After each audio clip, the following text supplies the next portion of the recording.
Yon, magandang araw po sa inyong lahat. Minsan pa, welcome back po sa ating munting channel.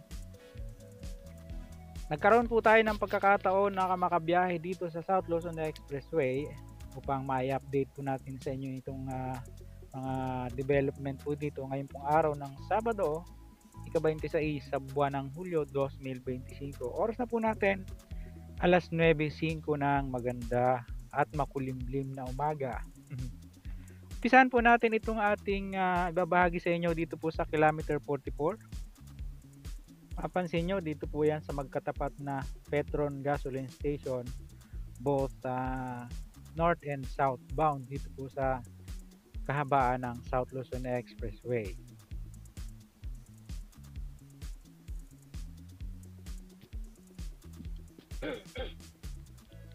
Ayan nga po, nagkaroon tayo ng pagkakataon na maibahagi po uli sa inyo itong mga latest development po dito dahil hindi tayo makabiyahe doon po sa mga regular na ina-update natin sa inyo almost 2 weeks na po dahil po sa kondisyon ng panahon dito sa atin. Sunod-sunod yung bagyo na siyang nagpapalakas ng hanging habagat na siya naman pong dahil ng mga manakanakang pag-ulan dito po sa ating lugar, no? Maging doon po sa ibang mga low-lying areas ay talagang ramdam po yung pagbuhos ng ayun na, binabaha na sila sa mga lugar na yan, no? At nakakawa yung kanilang sitwasyon. Nakikisimpatya po tayo sa mga babayan natin na nasa mga low-lying areas. Ingat po kayo dyan.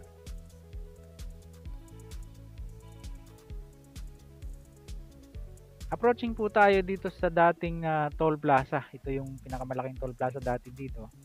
At makikita natin dito sa gitna, mayroong crane na nakalagay. Kasi nandiyan po yung mga steel girders na siyang ikakabit dun po sa mga pinapaluang na tulay. Actually, ito po ay tapos na po nung last December pa yung road widening dito sa South Luzon Expressway. Maliban dun sa mga ilang tulay na naiwan. Yun na lang. Tapos ididiretso po natin yung ating biyahe dyan po sa extension nitong expressway nga, magmula po dito sa Calamba hanggang doon sa Santo Tomas. Kasi yung road widening dyan ay hindi pa po tapos hanggang sa ngayon. Makita nyo yung sitwasyon mamaya.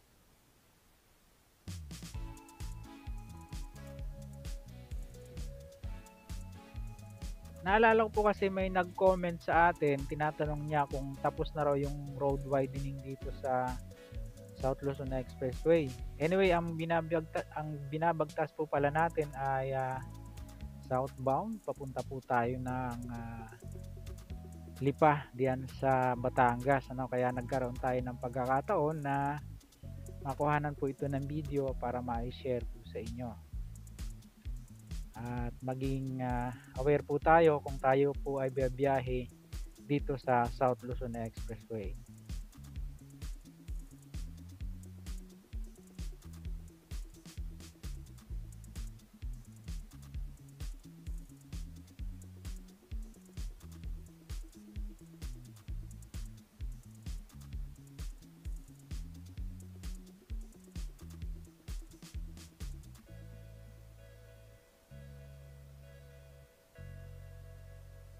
Dito po kung mapansin nyo, nagagamit na natin yung yung mga nadagdag na kalsada, lalo na dito sa fast lane.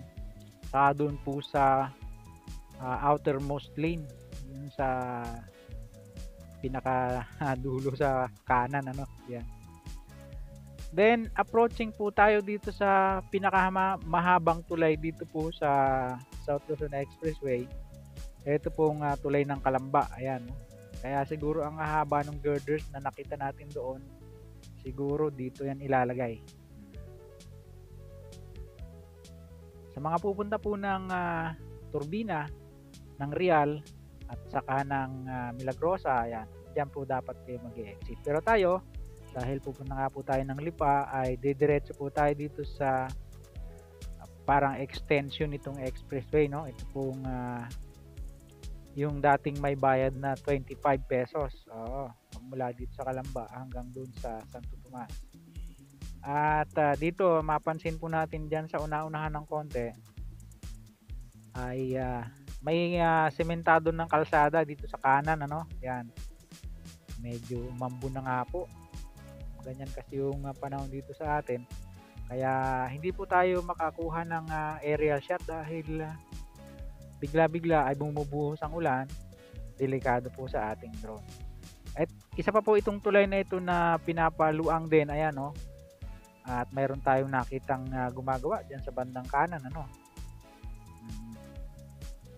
Medyo malaki-laki po kasi yung trabaho dito kasi kung mapansin nyo, mataas po yung magkabilang gilid niya, hinukay po yan para mag-level dito sa existing na kalsada.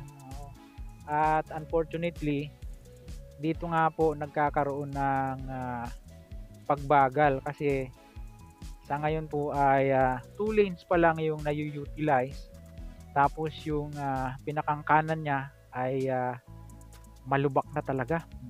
Lalo na po ngayong nagtagulan, yung mga maliliit na butas ay alam nyo naman pagka-espalto, pag yan po ay naumpisahan na malagyan ng tubig tapos madaanan ng mga sasakyan ay talagang tuloy-tuloy yung paglaki ng mga butas ng kalsada.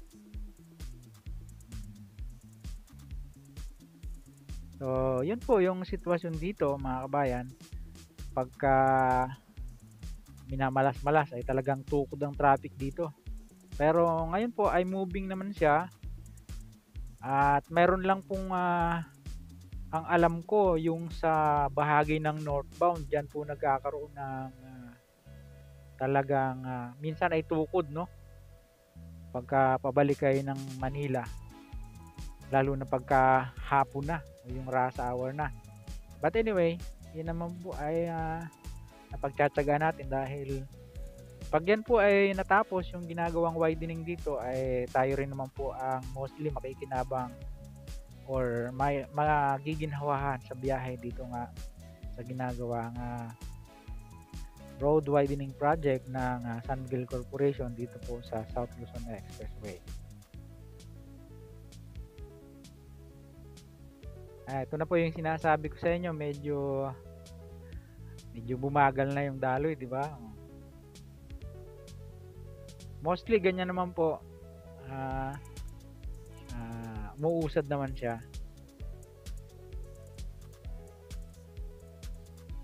Napansin natin dito sa bandang kanan, 3 lane po yung nadagdag, so magiging 5 lanes po ito. Lahat-lahat. Malaking bagay po yan. Ibig sabihin, kung 5 dito, 5 sa kabila, 10 lanes po yung magkabilang yan ng expressway pagka nagkataon na yan ay natapos na, no? Approaching naman na tayo dito sa dating toll plaza, dito nga po sa Ayala Greenfield na, alam ko nakakasakop na ito eh. Yung dati pong ang bayad ay 25 pesos. Oo.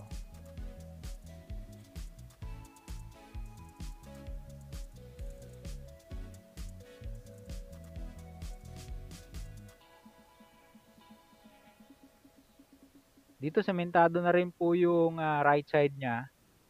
Tapos pinatibay yung pundasyon ng tulay, no?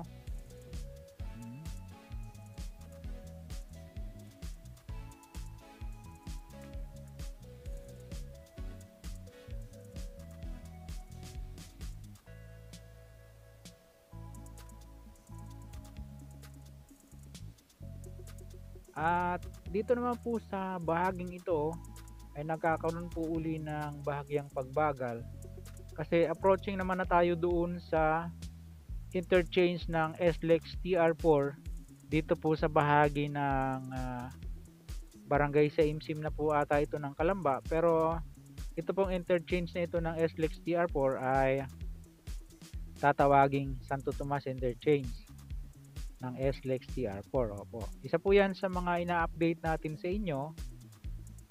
Kaya lang ay hindi nga po tayo biyahe basta-basta dahil nag-uulan.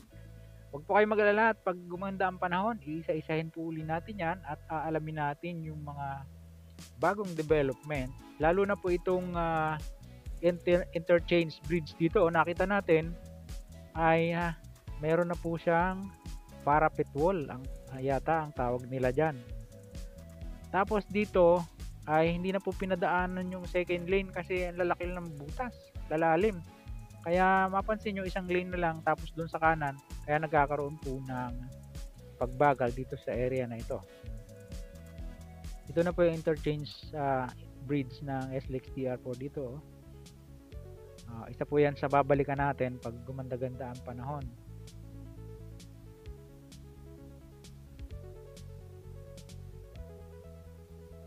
Tapos sa pagkakatanda ko, diyan po sa una-unahan ng konti ay magkakaroon po ng split lane. Kasi sinarado yung gitna, gawa ng sobrang lubak na po. Yan, inaayos na nila yung kalsada. At makita nyo mamaya, nakalagay dyan yung right lane sa mga truck and buses. Tapos yung dito sa innermost lane ay mga private vehicles. Sa mga light vehicles pala, sorry. Eto na siya. Approaching na tayo. Pero yung mga light vehicles pwede naman sa kanan. Ayan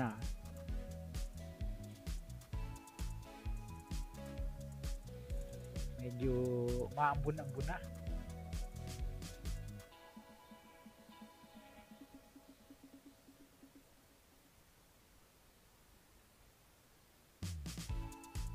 Ayan, dito na po yung umpisa nung split lane. Ayan, may mga arrow na.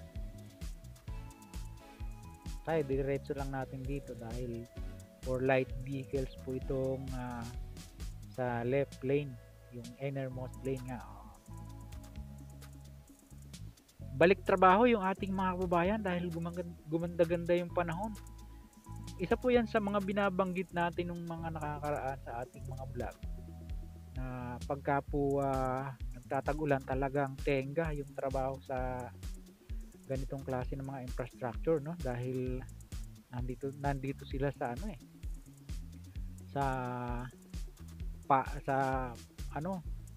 walang bubong, nasa lawar na area dahil kalsada nga po yung ginagawa. Ayan, kaya ginagawa na po yung, hinuhukay na po yung gitnang bahagi ng kalsada na yan dahil sobrang lubak na nga po niya. Napansin natin, talagang makapal yung yung pagkakasimento, mahigit isang ruler yan. At siguro, yun po ay lang natin, speculative lang natin. Mas maganda siguro yung track lane, mas makapal, dahil yun ang nauunang nasisira Anyway, isusunod po natin yung road widening din dyan sa Star Tollway. Samantala hanggang dito na lang po yung ating vlog na na-share sa inyo. Huwag niyo po sanang kalimutang mag-like at mag-subscribe, pakapindot po ang notification bell para lagi po kayong updated anytime na mag-upload po tayo ng video. Ingat po tayo. See you po in my next vlog, God willing. Hasta la, bye bye.